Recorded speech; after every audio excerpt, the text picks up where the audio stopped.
Hello, ഇന്ന് നമ്മളൊരു beef കറിയാണ് ഉണ്ടാക്കി വെച്ചിരിക്കുന്നത്. അതെങ്ങനെ ഉണ്ടാക്കണമെന്ന് നമുക്ക് നോക്കാം.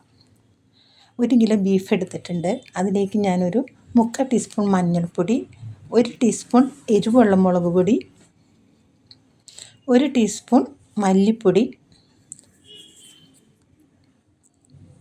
1 ടീസ്പൂൺ ഉപ്പ്,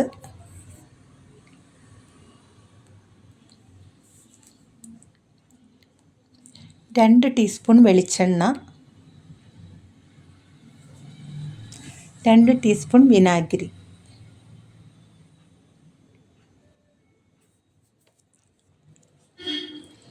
അതിൻ്റെ കൂടെ 3 പച്ചമുളക്, 1 പീസ് ഇഞ്ചി, ഒരു ചെറിയ സബോള, കുറച്ച് കറിവേപ്പില. ഇതെല്ലാം കൂടെ നമുക്ക് നല്ലോണം മിക്സ് ചെയ്ത് കുക്കറിൽ ഒരു 6 വിസിൽ വരുന്നത് വരെ വേവിച്ചെടുക്കാം. അതിൻ്റെ ആവിയൊക്കെ പോയിട്ട് നമുക്ക് തുറക്കാം. പാൻ വെച്ച് ചൂടാകുമ്പോൾ നമുക്കതിലേക്ക് ആവശ്യത്തിന് വെളിച്ചെണ്ണ ഒഴിച്ചു കൊടുക്കാം. ഞാൻ ഒരു 3 ടേബിൾ സ്പൂൺ വെളിച്ചെണ്ണ ഒഴിച്ചിട്ടുണ്ട്. അതിലേക്ക് മുഴുവൻ മസാല, പെരുംജീരകമാണ് അധികം, ഇഞ്ചി വെളുത്തുള്ളി അരിഞ്ഞത്, കറിവേപ്പില, ചുവന്നുള്ളി ചെറുതായിട്ട് അരിഞ്ഞത്, ഇതെല്ലാം കൂടെ നമുക്കൊന്ന് മിക്സ് ചെയ്ത് കൊടുക്കാം.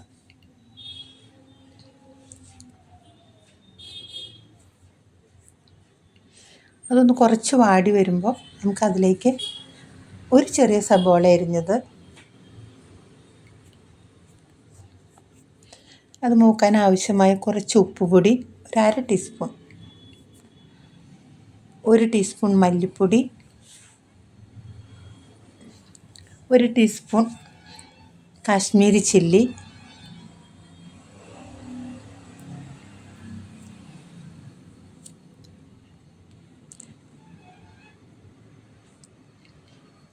ഒരു ടീസ്പൂൺ കുരുമുളക് പൊടി, 1 ടീസ്പൂൺ ഗരം മസാലപ്പൊടി. ഇതെല്ലാം കൂടെ നല്ലോണം ഫ്രൈ ആവട്ടെ.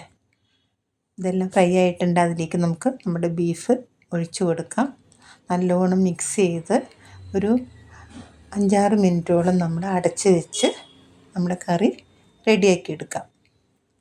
നല്ല ടേസ്റ്റാണ്. അധികം യൂസ് ചെയ്തിരിക്കുന്നത് ചെറിയ ഉള്ളിയാണ്. അതുകൊണ്ട് ഈ കറിക്ക് നല്ല ടേസ്റ്റാണ്. എല്ലാവരും ഉണ്ടാക്കി നോക്കണം കേട്ടോ.